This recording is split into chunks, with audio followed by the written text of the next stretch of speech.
अच्छा भैया, हम गायक सुदामा पाल कुछ गीत आप लोगों के बीच छोड़ी गई थी, बड़ा दुलार प्यार मिला। आज पुनः एक गीत लेकर के आप लोगों की सेवा में उपस्थित हूँ। आशा है कि आप लोगों का श्रेय दुलार प्यार मिलेगा। कैसे मास्टर?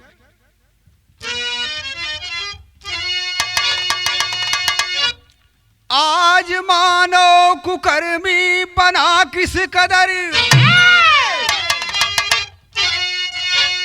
हर हदे पार कर जुल्म ढाता है मानो। राक्षस हो बराबर करे कृत्य जग में, बड़े भाग्य मानुष तन पाता है मानो। वेदों पुराणों में अंकित जो गरिमा, भला उसको कितना निभाता है मानव। पी के शराब फिर खोजन सबाब चले, नैया नरक में डुबाता है मानव।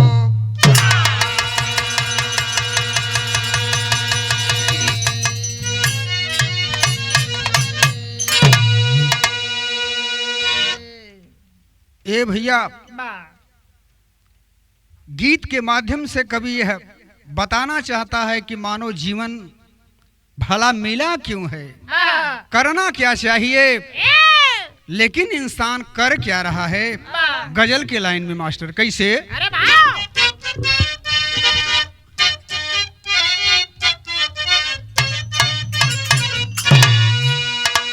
मेरा महबूब मेरे साथ बड़ी चाल किया,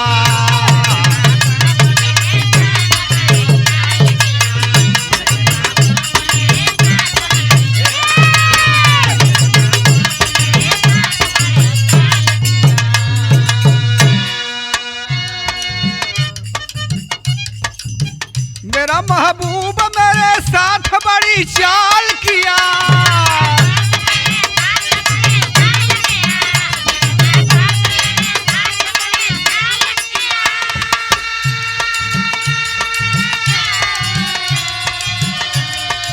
चाल किया चाल किया चाल किया, प्यार मांगा था, प्यार मांगा था, झोली में गम को डाल दिया।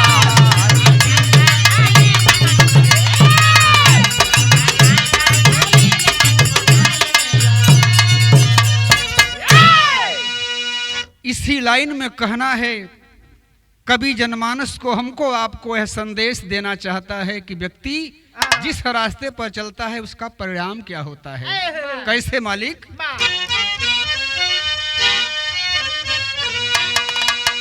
नशा इंसान को हैवान बना देती है,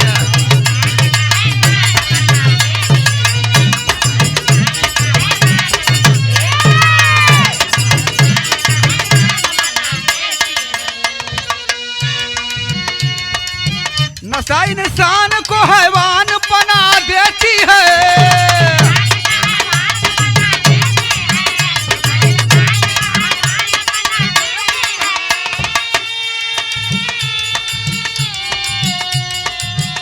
देती है देती है देती है,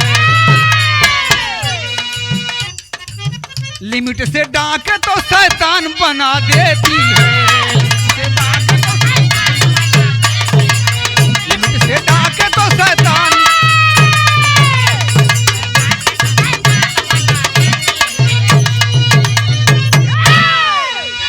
लिमिट से डाके तो शैतान बना देती है। हर कार्य की, हर व्यवस्था की सीमा बनी हुई है।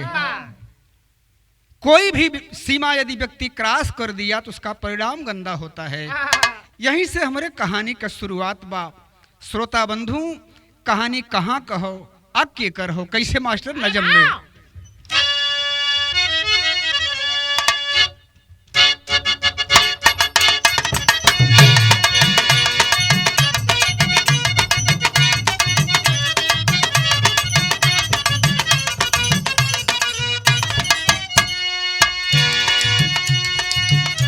अयोध्या धाम पुलिस चौकी दर्शन खास सुनो, अयोध्या धाम पुलिस चौकी दर्शन खास सुनो, छोटा सा गांव बसा था उसी के पास सुनो।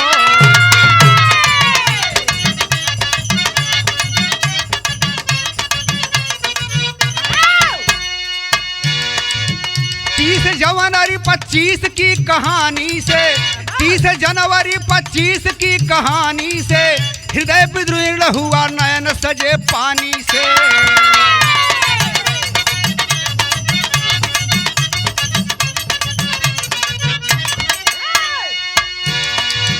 21 साल की एक लड़की मन बनाई है, 21 साल की एक लड़की मन बनाई है, कथा सुनने के लिए कदम को बढ़ाई है।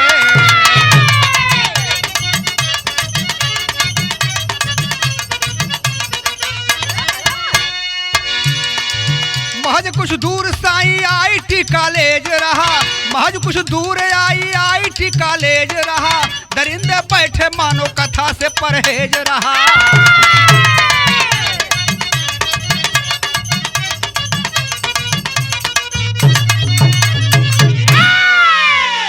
भैया हो, कहानी उस धरती का हो जहां भगवान रामचंद्र जी निवास करत हो। अयोध्या से कुछ दूर एक दर्शन चौकी बताया गया और उसी से कुछ दूरी पर एक छोटा सा कस्बा, छोटा सा कुनबा बसा हुआ है बाबूजी। कुनबे का नाम और उस बच्ची का नाम इसलिए नहीं बताया गया, राइटर ने छिपाया है। उसी कुनबे से एक 21 साल की लड़की कुछ दूरी पर कथा हो रही थी, उसी कथा को सुनने के लिए जा रही थी और कथा स्थल से 500-600 मीटर पहले एक IIT कॉलेज था। वहां कुछ दरिंदे बैठे हुए थे।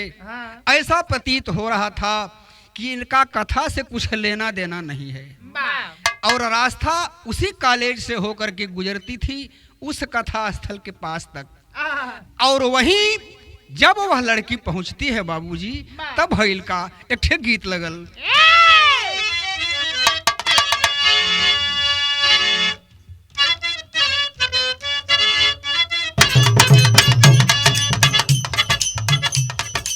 मास्टर गीत बजावत हुवन, माता बहन ये गीत के बड़े प्यार से बड़े अच्छे स्वर में गावें। जब बारात दुआर पूजा लागे भैया राकेश का गावें। अचनार की कली, कचनार की कली,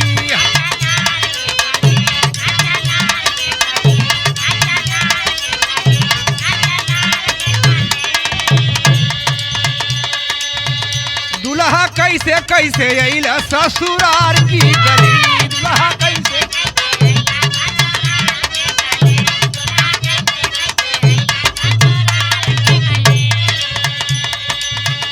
अचनार की कली, कचनार की कली, दुल्हा कैसे कैसे अइला ससुरार की गली।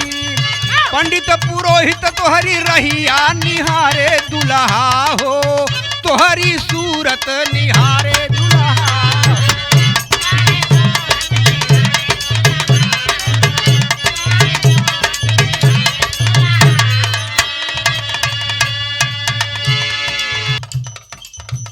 लेकिन गौर करेंगे भाव को कवि ने किस तरह दर्शाया है। पपिया पाई गईला हो, बौराई गईला हो,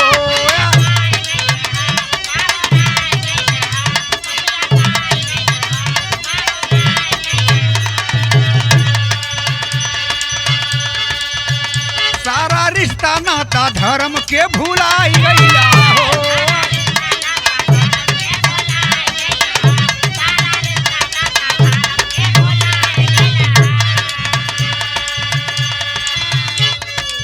जबरी से धरा दिग विजय कवारी, चिखय वाला बिचारी, आय हाय रे चिखय वाला बिचारी।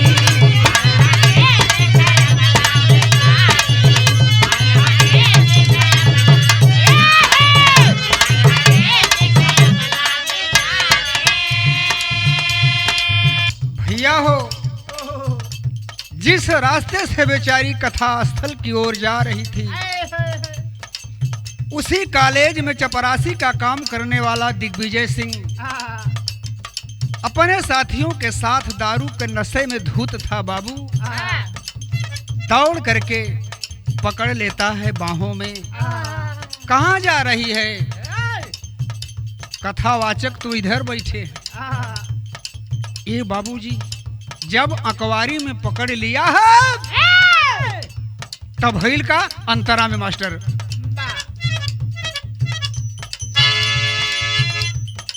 झटकी है गिरा दिगा विजय जौने छनावा, झटकी है गिरा दिगा विजय जौने छनावा, दौड़ा है पापी कुकर्मी बेईमानवा।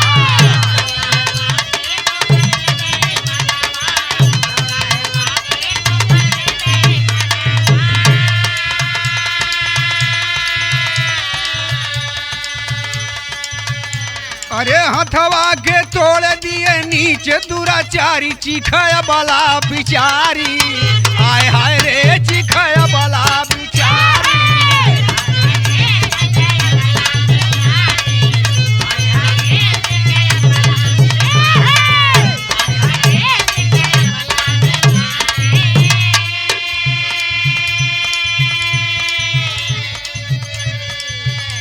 जब दिग्विजय को झटक देती है, गिर गया, पुनः उठा और उसका दोस्त हरिराम दोनों गुस्से में बाबूजी एक एक हाथ पकड़ करके ऐंठ दिए। प्रमाण बताया जाता है, पोस्टमार्टम की रिपोर्ट बताती है कि उसके दोनों हाथ टूट गए बाबू और जमी पर गिरा दिए। बेईमान मुंह में कपड़ा ठूस दिया और करत का हुवन देवड़ी के भाव में।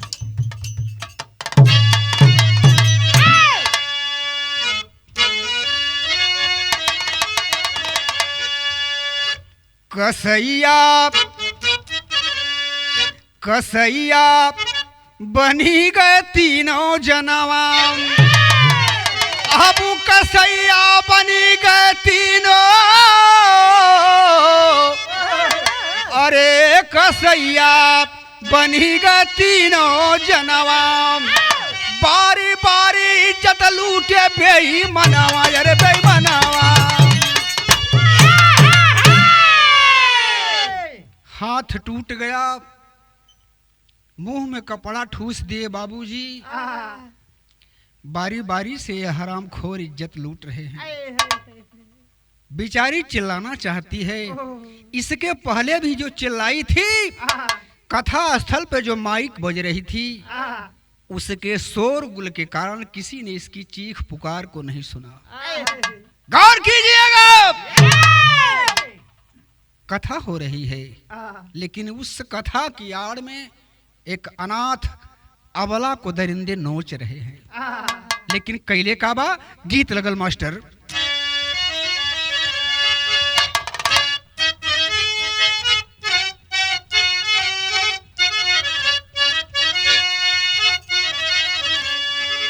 के तुझे ढूंढूं कहाँ भैया,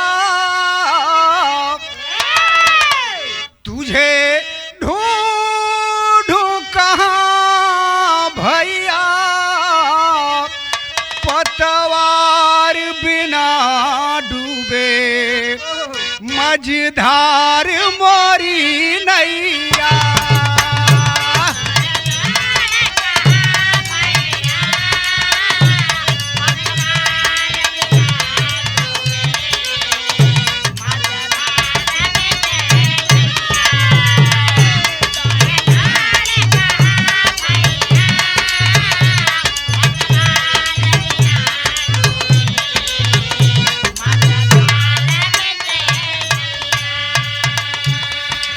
लेकिन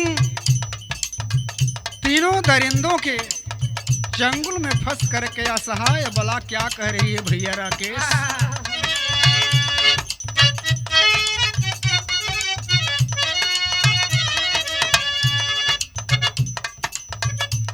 कर जोर कही गैया,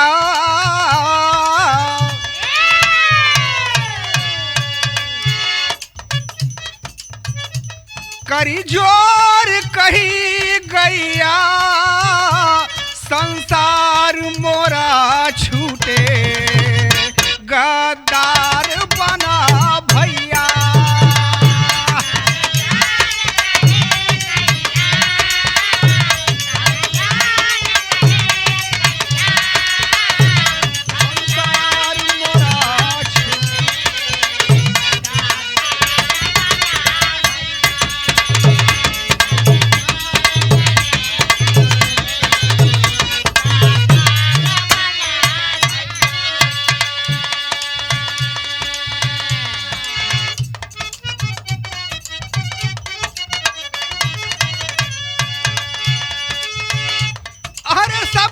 पहचानत बानी बोली है बयानावा।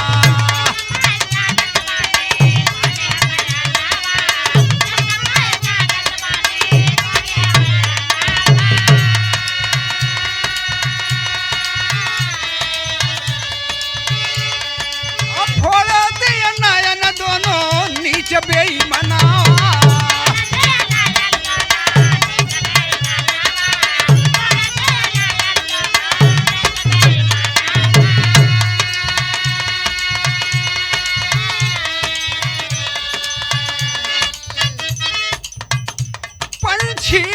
उड़ गए दैया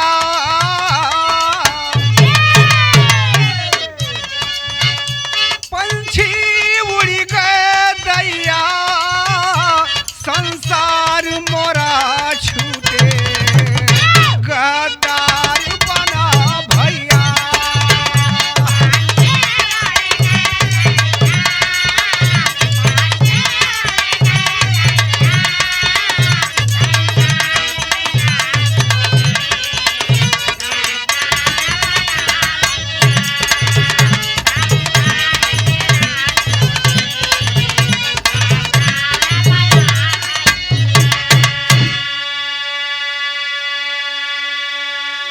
ए पंचो ए बिरहा प्रेमी जब ये तीनों नीच पकड़ करके बारी बारी से इज्जत लूटना शुरू किए बाबू,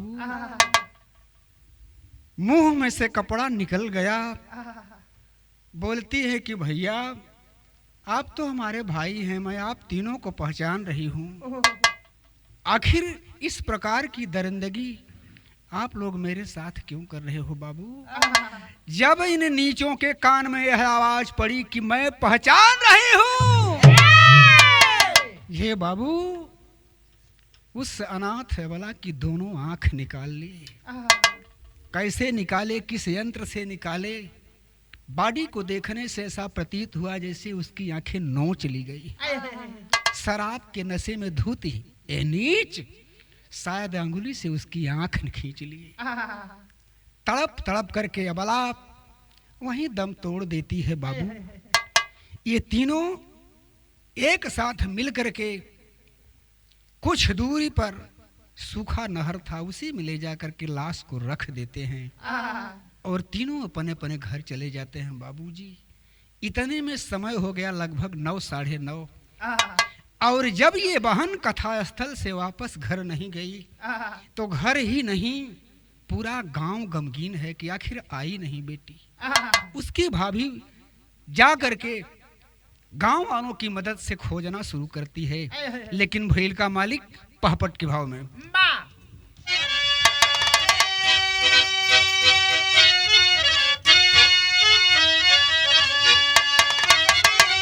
अरे बीती रात गईले सब ही घबराई विदियाई नाम। अरे बीती रात गईले सब ही घबराई विदियाई नाम और खोज सब ही नयन में नीर सजाई विदियाई नाम।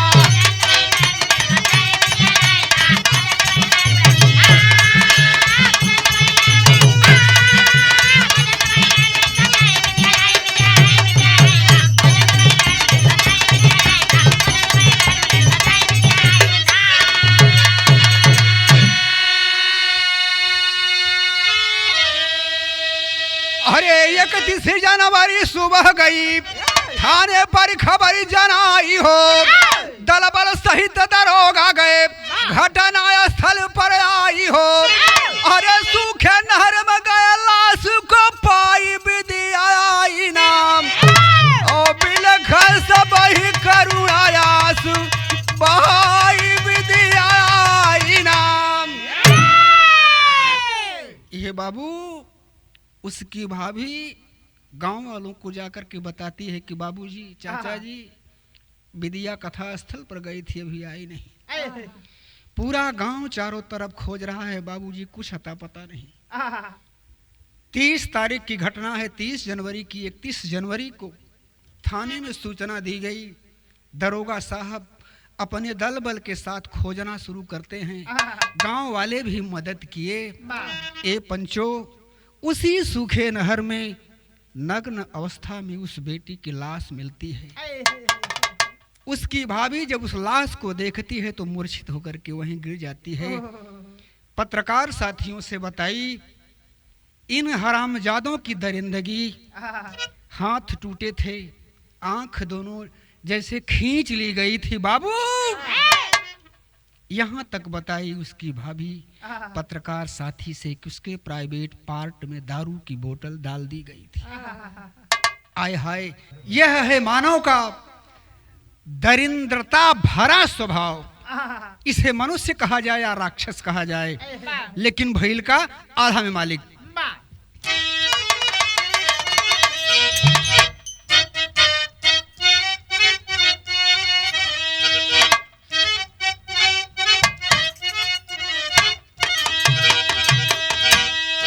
कि गौवा के लोग सबही, अरे गौवा के लोग सबही पहुँचे जवन छनवा पंचो।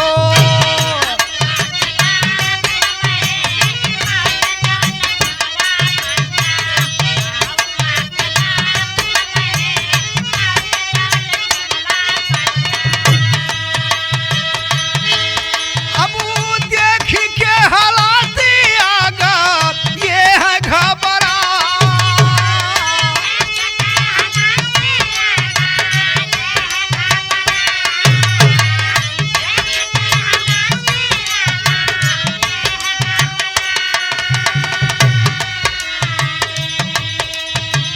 विदिया की भाभी जब की देखली सूरतिया दादा,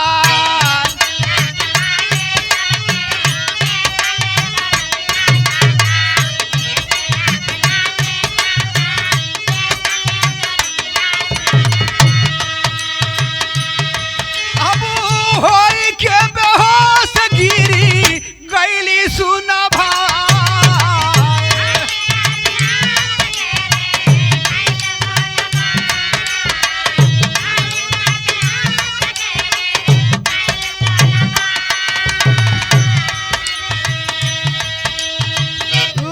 भेजवाए पीएम, लाश भेजवाए पीएम खातिर जवन छनवा बाबू।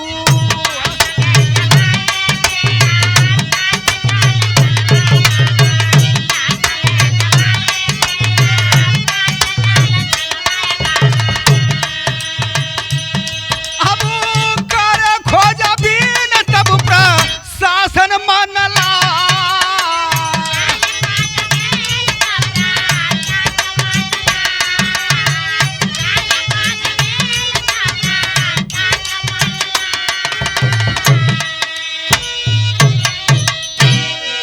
ए पंचो, लाश को अपनी कस्टडी में लेकर के दर्शन चौकी के प्रभारी पीएम के लिए भेज देते हैं, और इधर अपने ढंग से पता लगाना शुरू किए कि आखिर यह घटना कहाँ घटी, कैसे घटी। लेकिन भइल का सदर में मालिक।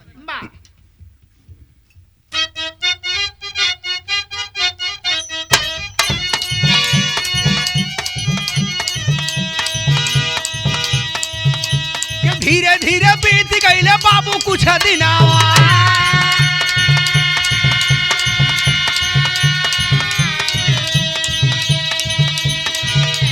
धीरे धीरे बीत गईले बाबू कुछ दिनावा।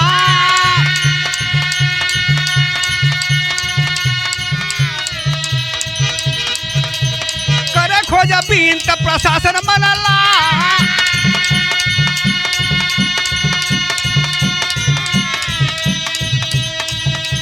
खोजत खोजत आए वही नहर के समैया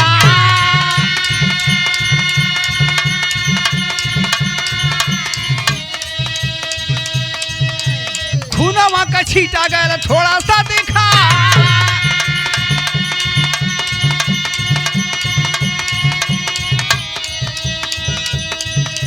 पूछे लागे पपिया से कई दा पयनावा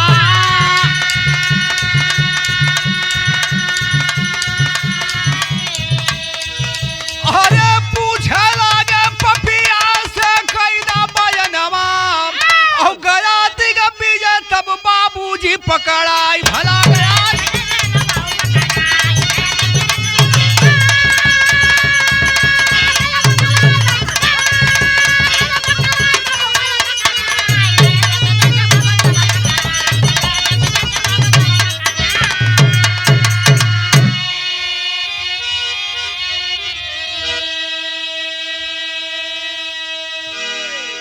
ए बिरहा प्रेमी पोस्टमार्टम की रिपोर्ट आई। दरोगा साहब अपने दल बल के साथ खोजना शुरू किए। पहले घटना स्थल पर गए जहां से लाश बरामद हुई थी सूखी नहर में, वहीं से पीछे आने लगे। आईटी कॉलेज में जब प्रवेश किए दरोगा साहब तो वहां कुछ खून का छींटा दिखाई दिया। बगल में शराब की बाटल पड़ी हुई थी, वहीं दिग्विजय था। दिग्विजय से पूछन कि बताओ ये शराब कैसी है। दिग्विजय कहा सर क्षमा करेंगे, हम अपने साथियों के साथ कल यहाँ पार्टी किए थे। चलिए कोई बात नहीं। साथी कौन थे? बताया कि हरिराम और एक साहू करके थे। खून का छींटा दिखाई दिया। एक खून का छींटा कैसा है वहीं बच गया। दरोगा साहब ने कहा कि हरामजादे जब पार्टी किए थे तो ये भी कह सकते थे कि यही मुर्गा काटे थे, क्यों नहीं कहा? तुरंत अरेस्ट कर लिए। शराब कहां से लाए थे? ए सरकार आशापुर ठीका है वहीं से शराब लाए थे। चलो ठीके पर लेके गए। कैमरा अब ऑन कराया गया बाबू, तो ये तीनों एक साथ शराब ले रहे थे। तीनों को लिवा करके आई आईटी कॉलेज में। जब आए और पुलिस ने जब अपने ढंग से अपना कार्य करना शुरू किया तो तीनों टूट गए और सारी घटना बता दी। ए सरकार इसी रास्ते थे, कथा स्थल पर जा रही थी, हम लोगों की नीयत खराब हो गई। दरोगा ने कहा हरामजादे कथा स्थल पर चले गए होते तो साथ तेरा भी उद्धार हो जाता और उसका भी उद्धार हो जाता। ए बाबूजी लेकिन भैल का आखिरी लाइन में पंधारी दादा के रास्ते से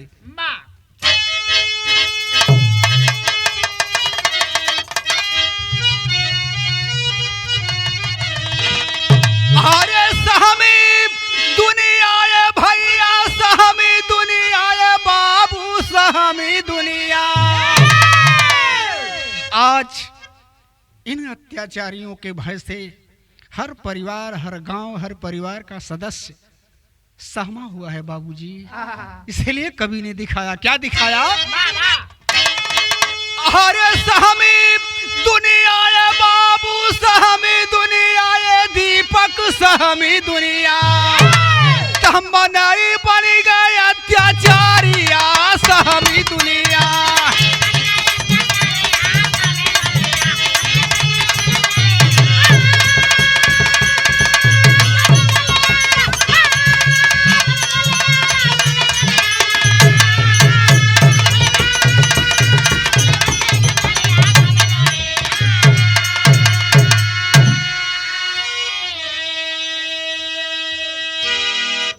कौन जान रहा है कि गांव का मेरा भाई, मेरा भतीजा, मेरा चाचा मेरे साथ इस प्रकार की दरिंदगी करेगा, वह भी कथा स्थल के मात्र केवल 500 मीटर दूरी पर।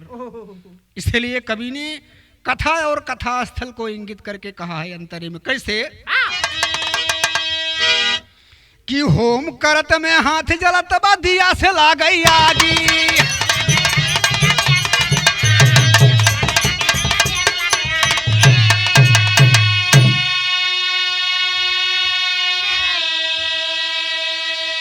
बुजुर्गों ने कहा है कि होम करत हाथ जरई। कवि ने बढ़ा दिया कि होम करत हाथ जरे, कथा दिया से लागल आगी। भगवान की आराधना करने के लिए दीपक जलाया जाता है, लेकिन उससे कभी कभी घर जल जाता है। उस कथा स्थल पर ये इतना घिनौना अत्याचार हुआ, इसलिए कवि की कलम ने लिखा, क्या लिखा कि होम करत में हाथ जलत बा, दिया से लागत आगी।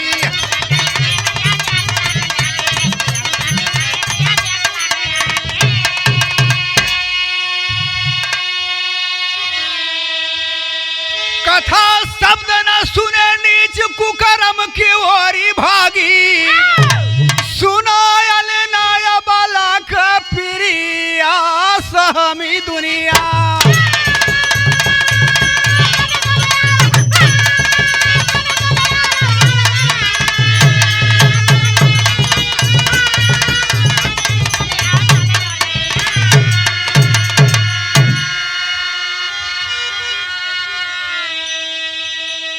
उस कथा स्थल पर बज रही माइक की घोर ध्वनि से उस बच्ची की चीख और पुकार किसी के कान में सुनाई नहीं दी।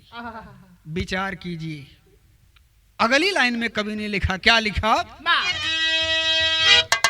धारा कई लगे तीनों पर जेल गए अन्यायी।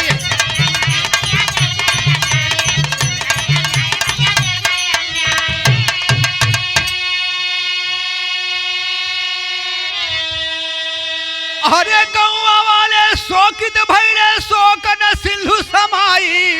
अरे कदिनवई में लागत बटारिया सहमी दुनिया।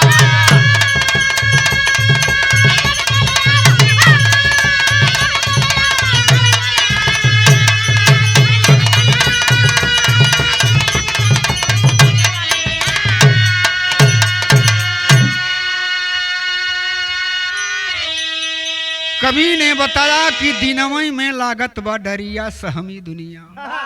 कौन सुरक्षित है इस धरती पर? ए बाबूजी, तमाम कथा अभी आप लोग सुने होंगे कि प्रयागराज में कई करोड़ की भीड़ जुटी हुई है। बताइए, उस स्नान से, उस प्रयाग से क्या लेना देना है जब अपने मन की गंगा साफ न हो। ए बाबूजी, यही हमारे कहानी के, हमारे गीत का आखिरी भाव हो। कैसे मालिक?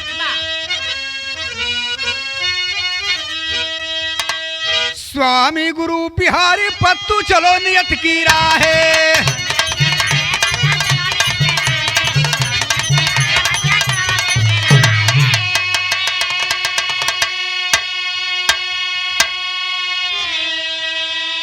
अच्छा सोचो, अरे अच्छा देखो, अच्छी रखो निगाहें हो। अबू कसैया बनी गए तीनों जनवाम। अरे कसैया बनी गए तीनों जनवाम। नायक पाल सुदामा जेल गए बेईमानवा। कसैया बनी गए तीनों